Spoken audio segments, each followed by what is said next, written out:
Hi everyone.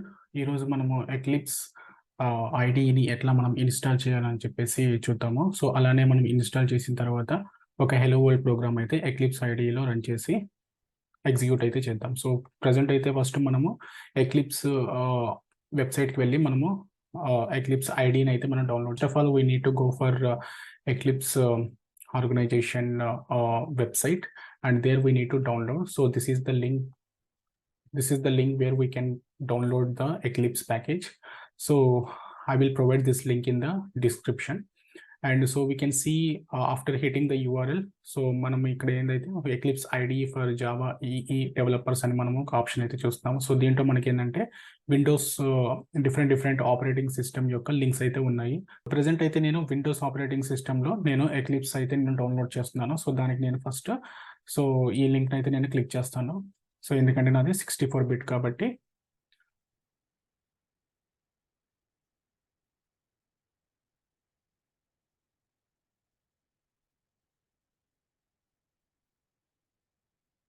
So మనకైతే ఇక్కడ download అయితే స్టార్ట్ అయింది. So it will take some time.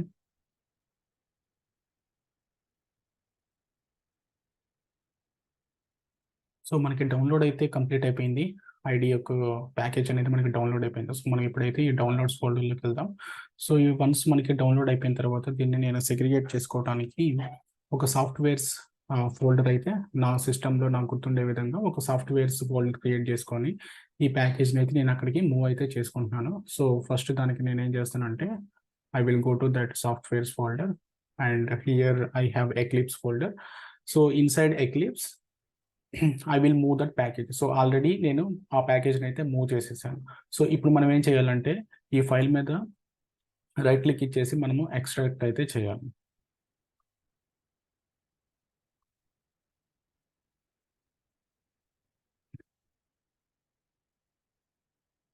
So extraction is going process.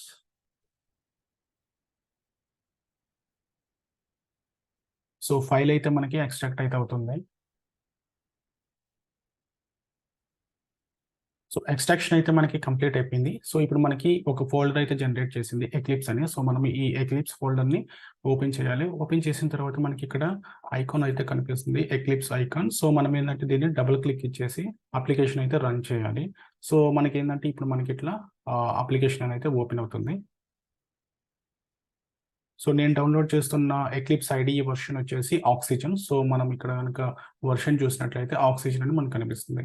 So మనం ఎప్పుడైతే మనము అప్లికేషన్ ఓపెన్ చేసామో రన్ చేసామో సో మనకి ఏంటంటే ఇక్కడ డిఫాల్ట్గా ఒక ఎక్లిప్స్ వర్క్ స్పేస్ అయితే మనకి ఈ యూజర్స్ డెల్ అనే ఫోల్డర్లో మనకి క్రియేట్ అవుతుంది. So based on your system configuration it will create the eclipse work space folder అనమాట. సో నేను డిఫాల్ట్గా అదే ఫోల్డర్ ఉంచుతున్నాను. సో మీకు ఇక్కడ ఈ ఫోల్డర్ కనుక మీరు చేంజ్ చేసుకోవాలనుకుంటే you can click this browse and you can select ఒక ఫోల్డర్ని అయితే మీరు సెలెక్ట్ చేసుకోవచ్చు.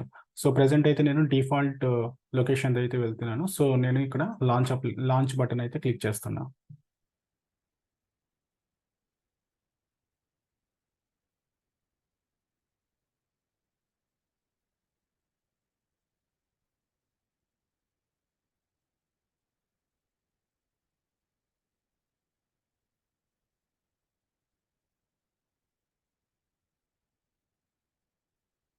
సో మనకైతే అప్లికేషన్ అయితే ఇట్లా ఓపెన్ అయింది. సో ఇది ఐడి యొక్క ఇంటర్ఫేస్. సో ప్రెసెంట్ అయితే ఇది home page means welcome page. So నేను ఏంటంటే ఈ పేజ్ని అయితే నేను మీన్స్ క్లోజ్ చేసేస్తున్నాను. సో క్లోజ్ చేసిన తర్వాత మనం ఇక్కడ ఒక ప్రాజెక్ట్ని క్రియేట్ చేయాలంటే మనం ఇక్కడ జస్ట్ ఈ ప్రాజెక్ట్ ఎక్స్ప్లోరర్లో మనం జస్ట్ ఏంటంటే రైట్ క్లిక్ ఇచ్చేస్తే న్యూ అని మనకు ఆప్షన్ వస్తుంది. సో ఇక్కడ న్యూ తర్వాత మనము డిఫరెంట్ ప్రాజెక్ట్స్ ఉంటాయి, like enterprise application or static web project or dynamic web project. Means మనకి ఏ ప్రాజెక్ట్ అయితే కావాలో ఆ ప్రాజెక్ట్ మనం చూస్ చేసుకొని మనం అయితే డెవలప్మెంట్ అయితే స్టార్ట్ చేయొచ్చు. సో నేను ఏంటంటే ఇక్కడ సింపుల్ ప్రాజెక్ట్ అయితే నేను తీసుకుంటున్నాను, క్లిక్ చేస్తున్నాను. సో ఇక్కడ మనకి ఆప్షన్స్ అయితే కనిపిస్తున్నాయి. సో నేను ఇక్కడ జావా ప్రాజెక్ట్ అనేది నేను చూస్ చేసుకున్నాను అనమాట. సో నెక్స్ట్ ఏంటంటే మనము ఈ బటన్ అయితే క్లిక్ చేయాలి, నెక్స్ట్ బటన్ని. సో దాని తర్వాత నేను ఇక్కడ ప్రాజెక్ట్ నేమ్ అయితే అడుగుతుంది. సో ప్రాజెక్ట్ నేమ్ వచ్చేసి నేను హెలో వరల్డ్ అని ఇస్తున్నాను. ఓకే. సో హెలో వరల్డ్ అనే ప్రాజెక్ట్ ప్రాజెక్ట్ నేమ్ అయితే నేను ప్రొవైడ్ చేశాను. సో మనమైతే ఇక్కడ జేఆర్ఈ సెక్షన్ కింద జేఆర్ఈ అయితే సెలెక్ట్ చేసుకోవాలి. సో మనది జావా 1.8 కాబట్టి సో మనకేందంటే 1.8 డిఫాల్ట్‌గా ఇక్కడ ఎనేబుల్ అయితే అయ్యింది. సో నెక్స్ట్ మనం ఏం చేయాలంటే నెక్స్ట్ బటన్ క్లిక్ చేయాలి. నెక్స్ట్ బటన్ క్లిక్ చేసిన తర్వాత మనకి ప్రాజెక్ట్ అనేది ఇలా క్రియేట్ అవుతుంది. Hello world and under then SRC ఏంటంటే సోర్స్ కోడ్ అనమాట. సో మనము under this folder only we can able to make the packages and we can create the classes. So next ఏంటంటే మనము ఫినిష్ బటన్ అయితే click చేయాలి. Open perspective అడుగుతుంది. అంటే ఇది ఫస్ట్ టైం మనం క్రియేట్ చేస్తున్నాం కాబట్టి మనం జావా ప్రాజెక్ట్ ఎంచుకున్నాం కాబట్టి ఆ జావా ప్రాజెక్ట్ రిలేటెడ్ యూఐ అయితే ఇది ఓపెన్ చేస్తుంది అనమాట. So open respective. సో ఇప్పుడు కనుక మనం చూసుకున్నట్లయితే ప్రాజెక్ట్ అయితే మనకి క్రియేట్ అయింది. ఆ ప్రాజెక్ట్ నేమ్ వచ్చేసి మనము హెలో వరల్డ్ అని ప్రొవైడ్ చేసాం. సో ఈ హెలో వరల్డ్ని మనం ఎక్స్పాండ్ చేసినట్లయితే మనకి ఇక్కడ జేఆర్ఈ సిస్టమ్ లైబ్రరీ అని ఉంది కదా. సో ఇదేంటంటే డిఫాల్ట్గా మన సిస్టంలో జావా 8 ఇన్స్టాల్ అయింది కాబట్టి సో ఆ జావా 1.8 రిలేటెడ్ లైబ్రరీస్ అన్నింటినీ ఇది గెట్ చేసుకునేది అనమాట. సో ఇక్కడ మనం చూసినట్లయితే ఇవి జేఆర్ఈ లైబ్రరీస్. సో ఇక్కడ ఏంటంటే మనకి ఎస్ఆర్సి ఫోల్డర్ ఉంది. సో ఎస్ఆర్సి ఫోల్డర్ ఏంటంటే మనకి బేసిక్గా సోర్స్ ఫోల్డర్.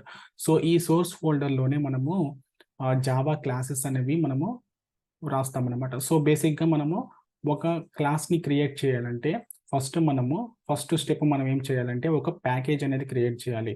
ప్యాకేజ్ ఏంటంటే నథింగ్ బట్ మనకి ప్రాజెక్ట్లో డిఫరెంట్ క్లాసెస్ ఉంటాయి. సో స్పెసిఫిక్ క్లాసెస్ని స్పెసిఫిక్ లొకేషన్లో పెట్టాలంటే మనము ప్యాకేజ్ అనేది క్రియేట్ చేయాలన్నమాట. అంటే కొన్నిసార్లు కొన్ని క్లాసెస్ సేమ్ నేమ్ కలిగి ఉంటాయి. సో అప్పుడు మనకి డిఫరెన్షియేట్ చేయడానికి ఒక క్లాస్ని యూనిక్గా డిఫైన్ చేయడానికి యూనిక్గా మనము డిక్లేర్ చేయడానికి ప్యాకేజ్ అయితే మనకి అవసరం అవుతుంది అనమాట. సో మనకి ఈ ఎస్ఆర్సి ఫోల్డర్ మీద రైట్ క్లిక్ ఇచ్చేస్తే మనకి న్యూ అనే ఆప్షన్ మీద క్లిక్ చేసిన తర్వాత మనకి ఇక్కడ ప్యాకేజ్ అనే ఆప్షన్ అయితే కనిపిస్తుంది. సో ఈ ప్యాకేజ్ ఆప్షన్ మనం క్లిక్ చేయాలి. సో ప్యాకేజ్ నేమ్ వచ్చేసి నేను com.knewacademy.test అయితే ఇచ్చాను అనమాట. సో మనకి ఏంటంటే ఇక్కడ ప్యాకేజ్ నేమ్ జనరల్గా మనం రియల్ టైంలో ఎట్లా స్టాండర్డ్ ఏంటంటే మనం ఏ కంపెనీలో అయితే పనిచేస్తున్నామో కంపెనీ అంటే కామ్ అంటే ఈజ్ నథింగ్ బట్ కంపెనీ అనమాట.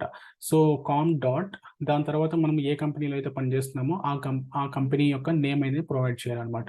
సో నేమ్ అనేది ప్రొవైడ్ చేసిన తర్వాత మనకి ఇక్కడ ప్రాజెక్ట్ నేమ్ అనేది ఇవ్వాలన్నమాట. సో సింపుల్గా నేను ఇక్కడ టెస్ట్ అయితే ఇచ్చాను అనమాట. సో ఫైనల్గా నా ప్యాకేజ్ వచ్చేసి com.knewacademy.test. సో ఇక్కడ నేను ప్యాకేజ్ నేమ్ ఇచ్చిన తర్వాత ఫినిష్ అయితే నేను క్లిక్ చేస్తాను. సో ఇప్పుడు నాకు ప్యాకేజ్ అయితే క్రియేట్ అయింది. బట్ ఈ ప్యాకేజ్లో మనకి క్లాసెస్ అయితే ఏమీ లేవు. సో ఒక క్లాస్ అనేది మనం ఈ ప్యాకేజ్లో క్రియేట్ చేయాలంటే మనం ఇక్కడ జస్ట్ సింపుల్గా రైట్ క్లిక్ ఇచ్చేసి న్యూ అనే ఆప్షన్ మీద క్లిక్ చేస్తే మనకి ఇక్కడ క్లాస్ అనేది ఉంది. సో మనకి జావాలో క్లాస్ క్రియేట్ చేస్తాం కదా. సో ఇక్కడ క్లాస్ ఆప్షన్ అయితే డైరెక్ట్గా ఉంది. సో ఈ క్లాస్ మీద మనం క్లిక్ చేయాలి. సో మనం వన్స్ క్లాస్ మీద క్లిక్ చేసిన తర్వాత క్లాస్ నేమ్ అనేది మనం ప్రొవైడ్ చేయాలి.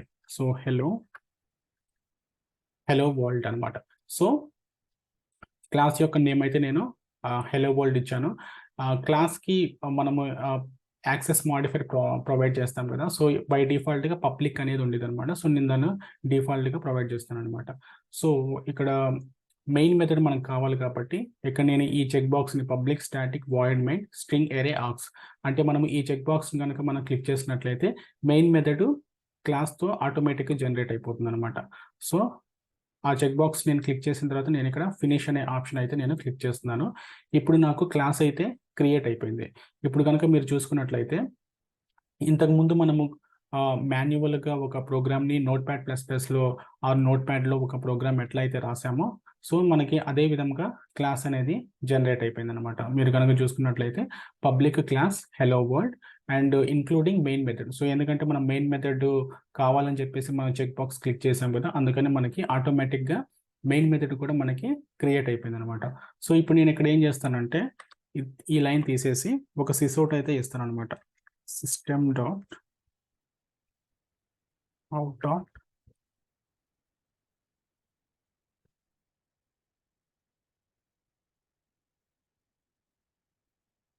సో system.out.println సింపుల్గా నేను ఒక మెసేజ్ని అయితే ప్రింట్ చేయాలి అని అనుకుంటున్నాను. సో ఆ మెసేజ్ వచ్చేసి హెలో వరల్డ్ అనమాట. సో నేను ఈ ఫైల్ ఈ స్టేట్మెంట్ అయితే ఇక్కడ మెయిన్ మెథడ్‌లో పెట్టాను. సో, నేను ఇక్కడ ఏందంటే ఇప్పుడు నేను ఫైల్‌ని అయితే సేవ్ చేస్తున్నాను. నాకు హెలో వరల్డ్ అప్లికేషన్ అయితే సేవ్ అయిపోయిందనమాట. సో, ఇప్పుడు నేను ఈ అప్లికేషన్‌ని ఈ హెలో వరల్డ్ క్లాస్‌ని అయితే నేను రన్ చేయాలి. సో, రన్ చేయటానికి మనకిక్కడ ఆహ్, గ్రీన్ సింబల్ అయితే కనిపిస్తుంది. సో, మనం ఈ గ్రీన్ సింబల్ గనక క్లిక్ చేసినట్లయితే మనకి ఈ క్లాస్ అనేది ఎగ్జిక్యూట్ అయిపోతుంది. ఇక్కడ గనక మీరు చూసినట్లయితే కన్సోల్ అనే ఆప్షన్ ఎనేబుల్ అయింది. అండ్ మనకి ప్రోగ్రామ్ కూడా రన్ అయిపోయిందనమాట. సో, ఈ పర్టిక్యులర్ టైంలో మనకి ప్రోగ్రామ్ అయితే రన్ అయిపోయింది. అండ్ మనము అవుట్‌పుట్ కూడా చూడొచ్చు. హెలో వరల్డ్ అని మనకి ప్రింట్ అయిపోయింది. సో, ఇప్పుడు నేనేం చేస్తానంటే యాక్చువల్‌గా ఒక క్లాస్‌ని మనము రన్ చేయాలి అంటే ఫస్ట్ ఏం చేయాలి? కంపైల్ చేయాలి. కంపైల్ చేసిన తర్వాత అప్లికేషన్‌ని ఎగ్జిక్యూట్ చేయాలి. రన్ చేయాలి. బట్ ఇక్కడ ఏందంటే ఐడీఈలో ఆటోమేటిక్‌గా కంపైలేషన్ అనేది మనము ప్రోగ్రామ్ ఎప్పుడైతే రాస్తామో అప్పుడే కంపైలేషన్ జరిగిపోతదనమాట.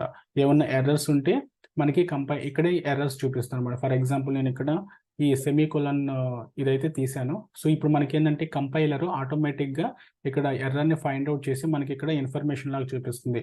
ఇక్కడ ఇన్ఫర్మేషన్ మనం చూసుకున్నట్లయితే syntax error insert semicolon to complete the block statements. So, మనకి ఇక్కడ కంపైలరు ఐడీఈలో ఆటోమేటిక్‌గా ఇట్లా వర్క్ అయిపోతుంది. సో, ఇప్పుడు నేను ఇక్కడ సెమీకోలన్ ఇచ్చాను కాబట్టి ఆ ఎర్రర్ అయితే మనకి పోయింది.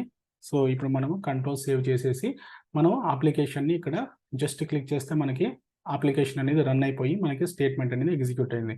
సో, నేను ఇంకొక స్టేట్మెంట్ అయితే యాడ్ చేస్తున్నాను. system.out.